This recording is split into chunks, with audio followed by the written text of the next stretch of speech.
Hello नमस्कार साथियों। दित्या क्लासेस के इस यूट्यूब चैनल में आपका स्वागत है। साथियों, आज के इस वीडियो में एलएचबी कोच से संबंधित महत्वपूर्ण प्रश्नों को देखेंगे और बहुत ही शॉर्ट टाइम में देखेंगे। जो पॉइंट टू पॉइंट क्वेश्चन है उन सभी क्वेश्चन को इस वीडियो में देखेंगे। आपसे गुजारिश है कि आप इस चैनल पर अगर नए हैं तो इस चैनल को लाइक शेयर एंड सब्सक्राइब जरूर करें। तो चलिए फ्रेंड्स, वीडियो को स्टार्ट करते हैं। तो देखिए, आज का पहला प्रश्न है what is the full form of LHB coach. ठीक है, यानी एलएचबी का जो फुल फॉर्म है वो क्या होता है, तो लिंक हाफमैन बुश। ठीक है। दूसरा प्रश्न है what is the length over body of LHB coach. ठीक, एलएचबी कोच का जो बोगी का लेंथ है, एलएचबी कोच का जो लेंथ है वो 23,540 mm है। तीसरा प्रश्न है what is the maximum width over body of LHB coach. ठीक, यानी एलएचबी कोच का जो चौड़ाई होता है वो 3240 mm हो जाता है। चौथा प्रश्न है height of compartment floor from rail level under tare condition of LHB coach. इसका मतलब हुआ कि एलएचबी कोच का जो है कंपार्टमेंट फ्लोर का जो है एम्प्टी कंडीशन में रेल लेवल से कितना ऊंचाई होता है, तो 1320 mm हो जाता है। पांचवा प्रश्न है what is the maximum height of CBC above rail level for empty vehicle. ठीक, यानी एम्प्टी कंडीशन में जो है मैक्सिमम ऊंचाई कितना होता है सीबीसी का, तो 1105 mm हो जाएगा। वहीं छठा प्रश्न कहता है what is the minimum height of CBC above rail level for loaded vehicle. ठीक, यानी लोडेड कंडीशन में जो मिनिमम हाइट होता है सीबीसी का वो 1030 mm हो जाता है। प्रश्न संख्या 7 है, कहता है what is the minimum height of CBC above rail level for empty vehicle. ठीक, यानी एम्प्टी कंडीशन में जो मिनिमम हाइट होना चाहिए सीबीसी का वो कितना होना चाहिए, तो 1090 mm होना चाहिए। आठवां प्रश्न है what is the higher speed potential of LHB coach. ठीक, एलएचबी कोच का जो स्पीड पोटेंशियल है वह कितना है, तो अपग्रेडेबल करके कितना हो जाएगा, 200 किलोमीटर प्रति घंटा होगा। वर्तमान में इसकी स्पीड 160 किलोमीटर प्रति घंटा है। 9 नंबर प्रश्न है what is the wheel gauge of LHB wheel. यानी एलएचबी व्हील का जो व्हील गेज है वो 1600 ±1 mm है। 10वां नंबर प्रश्न है what is the new wheel diameter of LHB wheel. यानी एलएचबी का जो व्हील है उसका नया में जो डाया रहता है 915 mm रहता है और उसका कंडमिंग साइज 855 mm है। 12 नंबर प्रश्न है how many brake disc on one wheel set. ठीक है, यानी एक व्हील सेट पर कितना ब्रेक डिस्क रहता है, तो 2 रहेगा। देखिए प्रश्न संख्या अब देखना है कितना, 13 नंबर। ठीक, कहता है which type of roller bearing is use in LHB coach. ठीक, एलएचबी कोच में किस प्रकार का रोलर बियरिंग यूज किया जाता है, तो CTRB। ठीक, 14 नंबर प्रश्न है what is the thickness of wheel flange in LHB coach. ठीक, यानी एलएचबी कोच का जो व्हील का फ्लेंज रहता है वो कितना है, 29.4 mm। ठीक, 15 नंबर प्रश्न है what is the thickness of brake disc. Brake disc का थिकनेस कितना हो जाता है, तो 110 mm है। और यह कंडम कब होता है, जब ब्रेक डिस्क वन साइड से 7 mm का घिसाव हो जाता है तो उसको कंडम कर दिया जाता है। यानी टोटल जो है 110 mm का न्यू में रहता है और एक साइड से अगर 7 mm का घिसाव हो गया है तो उसे चेंज कर दिया जाता है। 17 नंबर प्रश्न है what is the diameter of brake disc. Brake disc का जो डायामीटर रहता है वो 640 mm रहता है। 18 नंबर प्रश्न है what is the diameter of wheel axle of LHB coach. ठीक, एलएचबी कोच का जो एक्सल का डाया है वो 153 mm का रहता है। 19 नंबर प्रश्न है how many shock absorber are use in LHB coach. इन एलएचबी का एक कोच में जो है कितना शॉक एब्जॉर्बर रहता है, तो टोटल 18 रहता है।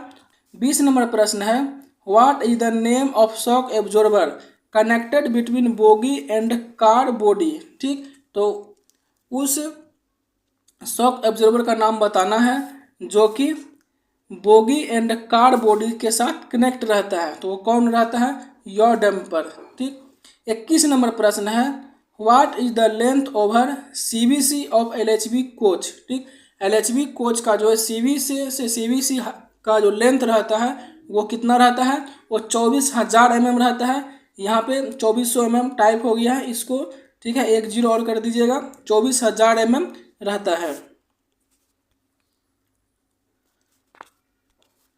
अब देखेंगे प्रश्न संख्या 22 क्या कहता है, what is the height of roof of LHB coach. ठीक, एलएचबी कोच का जो हाइट है वो कितना रहता है, 4039 mm रहता है। Riding index of LHB coach, LHB coach का जो राइडिंग इंडेक्स है वो 2.5 है। ठीक, 24 नंबर प्रश्न है, distance between inner wheel of LHB coach. ठीक, एलएचबी कोच का इनर व्हील का डिस्टेंस रहता है वो 12,340 mm रहता है। 25 नंबर प्रश्न है, trip maintenance schedule D1 of LHB coach. ठीक, एलएचबी कोच का जो D1 मेंटेनेंस शेड्यूल है यह एवरी ट्रिप में किया जाता है। वहीं D2 का अगर बात करें तो यह 30 दिन प्लस माइनस 3 दिन पे कर देते हैं। D3 का बात करें तो 180 दिन प्लस माइनस 15 दिन पर किया जाता है। नेक्स्ट जो मेंटेनेंस शेड्यूल है वह SS1 है।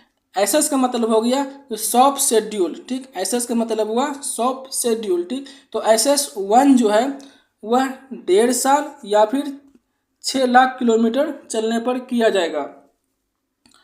दूसरा है SS2। ठीक है, SS2 जो है वो 3 साल या 12 लाख किलोमीटर होने पर। SS3 जो है वो 6 साल या फिर 24 लाख किलोमीटर होने पर। ठीक है, अब देखेंगे प्रश्न संख्या 31 क्या कहता है, कोडल life of LHB coach. LHB coach का कोडल लाइफ कितना हो जाता है, तो 30 साल होगा। 32 नंबर प्रश्न कहता है, brake power of air brake for Rajdhani coach from out station. ठीक है, आउट स्टेशन में जो है राजधानी कोच का ब्रेक पावर परसेंटेज कितना रहना चाहिए, तो 95% रहना चाहिए। या तो उसमें से एक गाड़ी को डमी कर सकते हैं या फिर उसका 95% ब्रेक पावर होना चाहिए।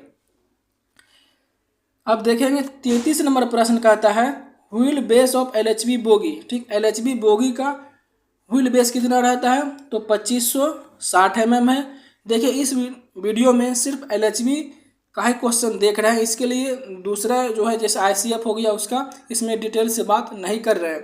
ठीक, 34 नंबर प्रश्न है, क्रॉस मेंबर ऑफ अंडर कहता है, cross member of underframe of LHB coach are manufactured from, यानी इसका जो क्रॉस मेंबर बना रहता है वो किस मटेरियल का रहता है, तो IRMS 41 का रहता है।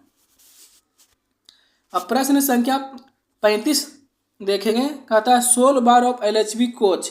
ठीक है, एलएचबी कोच का जो सोल बार है वो किस मटेरियल का बना रहता है, तो ये भी रहता है IRMS 41 का।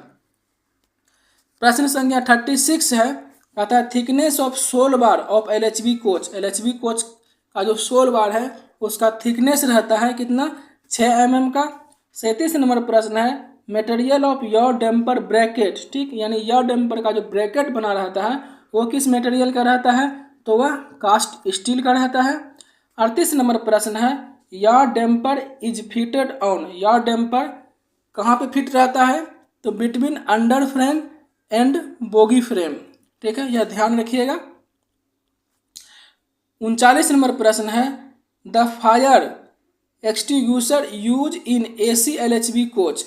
यानी AC LHB कोच में किस प्रकार का फायर एक्सटिंग्विशर को यूज करता है, तो DCP टाइप। ठीक है, इस DCP टाइप जो है सभी में प्रयोग किया जाता है। 40 नंबर प्रश्न है, if fire extinguisher should be रिफिल्ड, यानी इसको रिफिल कब करते हैं, तो आफ्टर 1 ईयर, यानी कि 1 साल के बाद इसको रिफिल कर दिया जाता है। 41 नंबर प्रश्न है, कहता how many brake cylinder are use in LHB coach. ठीक है, LHB कोच में कितना ब्रेक सिलेंडर प्रयोग किया जाता है, तो टोटल 8 हो जाएगा। 42 नंबर प्रश्न है, outer diameter of man BC pipeline, यानी मैन ब्रेक सिलेंडर का जो पाइपलाइन है उसका डाया कितना रहता है, तो 18 mm। 43 नंबर प्रश्न है, brake caliper unit mounted on, brake caliper जो है किसके ऊपर माउंटेड रहता है, तो बोगी क्रॉस बीम के ऊपर माउंटेड रहता है। 44 नंबर प्रश्न है, कहता है bypass system is use in brake system when, ठीक नहीं, बाईपास सिस्टम को कब प्रयोग करेंगे, तो एफपी पाइप ब्रोकन होने पर करेंगे। दूसरा है बीपी पाइप ब्रोकन होने पर भी बाईपास सिस्टम प्रयोग करेंगे। तीसरा है हॉज पाइप ब्रोकन होने पर भी हम बाईपास सिस्टम को प्रयोग करेंगे। तो इसका आंसर ए बी सी तीनों हो जाएगा, यानी इसका आंसर डी नंबर सही है। 45 नंबर प्रश्न है, what will you do when one in BP angle cock leakage in route, ठीक, कहता है अगर इन रूट में बीपी एंगल कॉक अगर लीकेज हो गया तो क्या करेंगे उस कंडीशन में, तो उस कोच को बाईपास कर देंगे, ठीक। 46 नंबर प्रश्न है, कहता है during drop test of the rake the maximum drop permitted in BP is, यानी मैक्सिमम जो ड्रॉप कितना परमिट किया गया है, तो 0.2 kg/cm² परमिट किया गया है। अब प्रश्न संख्या 47 कहता है during drop test of the rake the minimum drop,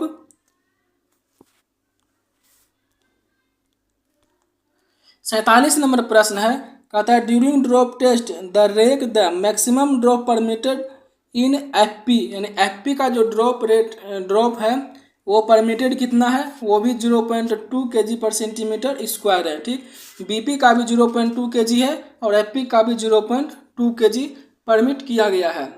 48 number प्रश्न है, कहता है during service application the brake should apply in, ठीक, यानी सर्विस एप्लीकेशन के समय ब्रेक जो है कितना समय में अप्लाई हो जाना चाहिए, तो 3 से 5 सेकेंड में ब्रेक अप्लाई हो जाना चाहिए।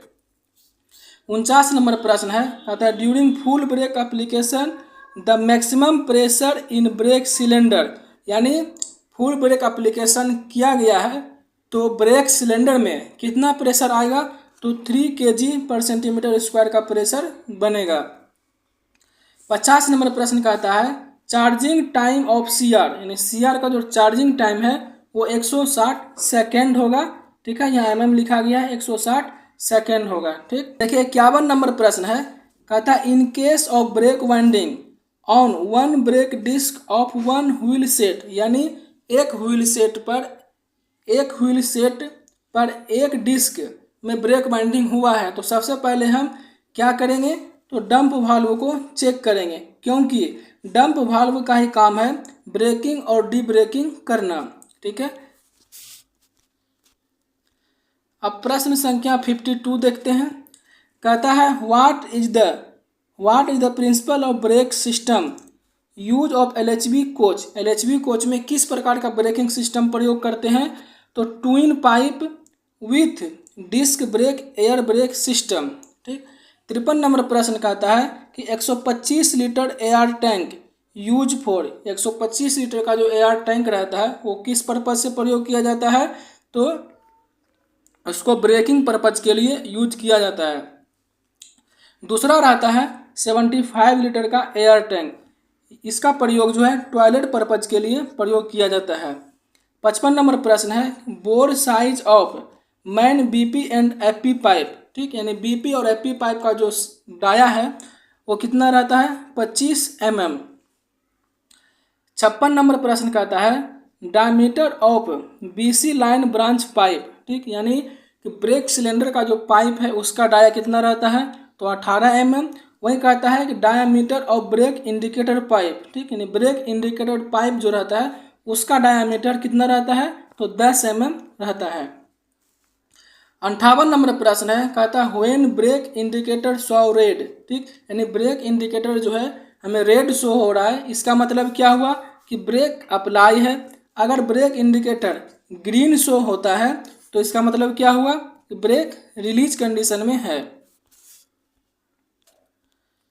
अब प्रश्न संख्या 60 देखेंगे, कहता है ब्रेक एक्सीलेटर इज ए, ठीक, नहीं, ब्रेक एक्सीलेटर क्या है, तो यह एक प्रकार का इमरजेंसी ब्रेक एप्लीकेशन डिवाइस है, ठीक। 61 नंबर प्रश्न है, कहता है ब्रेक एक्सीलेटर एक्चुएट्स ड्यूरिंग, यानी ब्रेक एक्सीलेटर जो है कब एक्टिव होता है, तो इमरजेंसी ब्रेक एप्लीकेशन के समय में ब्रेक एक्सीलेटर क्या होता है, एक्टिवेट हो जाता है। 62 नंबर प्रश्न है, कहता है brake accelerator is connected to, brake accelerator किसके साथ कनेक्ट रहता है, तो वह बीपी पाइपलाइन के साथ में कनेक्ट रहता है। 63 नंबर प्रश्न है, कहता है what is the name of cable provided of hand brake, ठीक, हैंड ब्रेक में जो केबल प्रोवाइड किया जाता है तो उस केबल का नाम क्या है, तो फ्लैक्स बॉल केबल। 64 नंबर प्रश्न है, कहता है flex ball cable directly connected to, यह किसके साथ कनेक्ट रहता है, तो ब्रेक सिलेंडर के साथ कनेक्ट रहता है।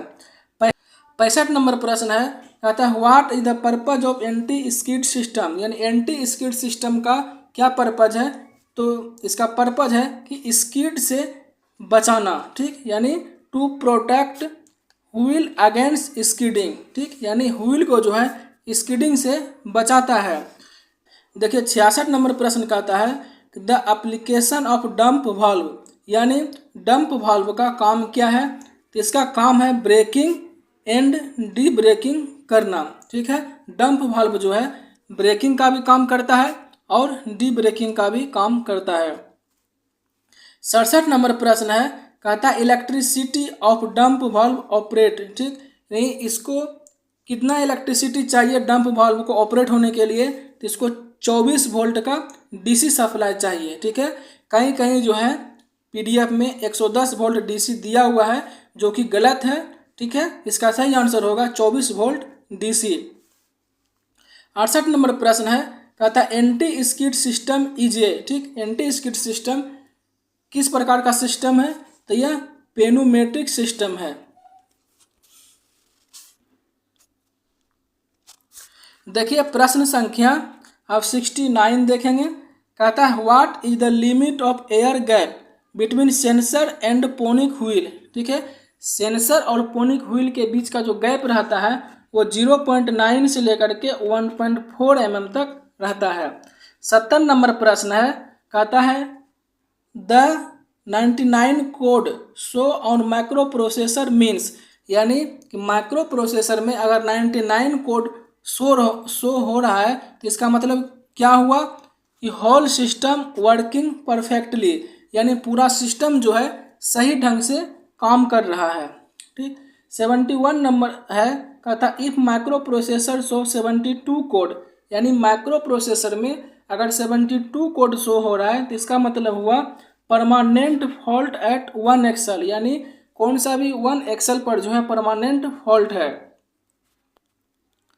72 नंबर प्रश्न है, कहता if micro processor show 73 code means, अगर माइक्रो प्रोसेसर में 73 कोड शो हो रहा है तो इसका मतलब क्या हुआ, permanent fault at several axle, ठीक। अगर माइक्रो प्रोसेसर में 95 कोड शो हो रहा है तो इसका मतलब हुआ कि टेम्पोररी फॉल्ट है और यह फॉल्ट जो है ऑटोमेटिक सही हो जाता है। 74 नंबर प्रश्न है, कहता है how much pressure dropped when emergency brake, ठीक, अगर इमरजेंसी ब्रेक मारे तो कितना प्रेशर ड्रॉप होता है, तो ऑलमोस्ट 3 kg/cm² प्रेशर ड्रॉप होता है। 75 नंबर प्रश्न है, कहता है thickness of new break pad, ठीक, न्यू ब्रेक पैड का जो थिकनेस होता है वो कितना होता है, तो 35 mm हो जाएगा। कहता है कंडमिंग लिमिट ऑफ ब्रेक पैड का कंडमिंग लिमिट कितना है, तो 7 mm है, ठीक, नया में 35 mm रहता है और कंडमिंग साइज इसका 7 mm है। 77 नंबर प्रश्न है, कहता है maximum brake cylinder pressure in kg/cm², कहता है ब्रेक सिलेंडर में अधिकतम कितना प्रेशर रहेगा, तो 3.0 ± 1 kg का प्रेशर रहेगा। प्रश्न संख्या 78 देखेंगे, कहता है maximum gap between brake disc and brake pad, ठीक है, ब्रेक पैड और ब्रेक डिस्क के बीच में अधिकतम गैप कितना रहता है, तो 1.5 mm, ठीक है, यह गैप जो है 1 mm से लेकर के 1.5 mm तक रहता है, ठीक। अगर मिनिमम पूछेगा तो 1 mm और मैक्सिमम पूछा तो 1.5 mm, ठीक है। 79 नंबर प्रश्न है, कहता है maximum length of brake pad, यानी ब्रेक पैड का जो लेंथ हो रहता है वो 400 mm का रहता है। वहीं अगर फ्रैक्शन एरिया का अगर बात करें, इसका जो ब्रेक पैड का फ्रैक्शन एरिया है वो कितना रहता है, तो 400 सेंटीमीटर स्क्वायर रहता है। ठीक, 81 नंबर प्रश्न है, कहता है what is the diameter of brake disc, यानी ब्रेक डिस्क का जो डाया है वो कितना रहता है, तो 640 mm रहता है। अगला प्रश्न है, कहता है the brake disc fitted on same axle at the distance is, ठीक है, यानी एक एक्सल पर दो ब्रेक डिस्क रहता है, तो प्रश्न कहता है उन दोनों ब्रेक डिस्क के बीच का जो अंतर है वो कितना है, तो 1090 mm का डिफरेंस रहता है। ठीक, 83 नंबर प्रश्न है, कहता है distance of brake disc from inner face of wheel, यानी ब्रेक डिस्क और व्हील के बीच का जो गैप रहता है वो कितना है, तो 175 mm का रहता है।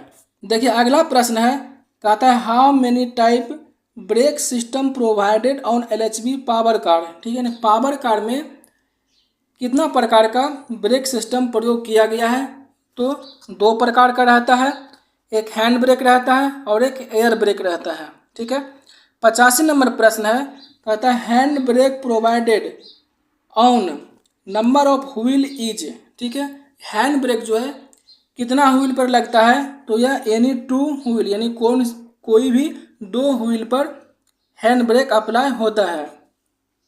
86 नंबर प्रश्न है, कहता है how many brake disc are provided on 1 axle, ठीक, यानी एक एक्सल पर कितना ब्रेक डिस्क रहता है, तो 2 रहता है। 87 नंबर प्रश्न है, कहता है the fins provided in between the brake disc 4, ठीक है, यानी ब्रेक डिस्क में फिन्स दिया गया है तो उसका काम क्या है, तो उसका काम है कि ब्रेकिंग के दौरान जो है ब्रेक डिस्क को ठंडा रख करना। ठीक है, जब गाड़ी में ब्रेकिंग लगता है तो ब्रेक डिस्क में घर्षण हो जाता है, तो घर्षण के कारण जो है ब्रेक डिस्क क्या होता है, गर्म होता है, तो उसको ठंडा करने का काम करता है फिन्स।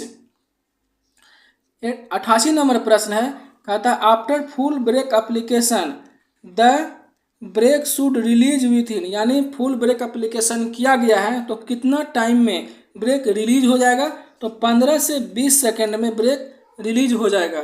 ठीक, अगला प्रश्न है, कहता है which type of CBC is fitted in LHB coach, LHB coach में किस प्रकार का CBC रहता है, तो H टाइप का। अगला प्रश्न है, कहता है the tensile stroke of CBC का टेंसाइल स्ट्रोक कितना होता है, तो 53 से 58 mm तक रहता है। देखिए अब अगला प्रश्न है, कहता है the maximum buffing stroke of CBC कितना रहता है, तो 80 mm हो जाएगा। देखिए अगला प्रश्न है, कहता है horizontal gathering range of CBC, ठीक, CBC का हॉरिजेंटल गैदरिंग रेंज कितना है, 110 mm। Vertical gathering range of CBC, ठीक है, CBC का वर्टिकल गैदरिंग रेंज कितना रहता है, तो 90 mm हो जाएगा।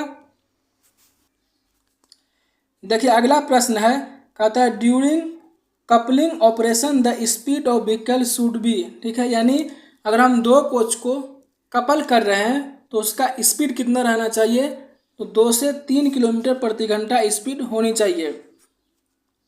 95 नंबर प्रश्न है, कहता है the maximum height of supporting device should be, यानी अधिकतम जो सपोर्टिंग डिवाइस कितना लगा सकते हैं, 187.5 mm तक यूज कर सकते हैं। 96 नंबर प्रश्न है, कहता है what is the full form of CDTS, ठीक है, तो CDTS का फुल फॉर्म क्या हो जाएगा, कंट्रोल डिस्चार्ज टॉयलेट सिस्टम, ठीक है। वहीं WRA का फुल फॉर्म होगा वाटर रेजिंग apparatus, ठीक है। तो फ्रेंड्स आपको यह वीडियो कैसा लगा कमेंट करके ज़रूर बताएं। अगर आपका इसका PDF लेना चाहते हैं तो डिस्क्रिप्शन में दिए गए लिंक से आप डाउनलोड कर सकते हैं।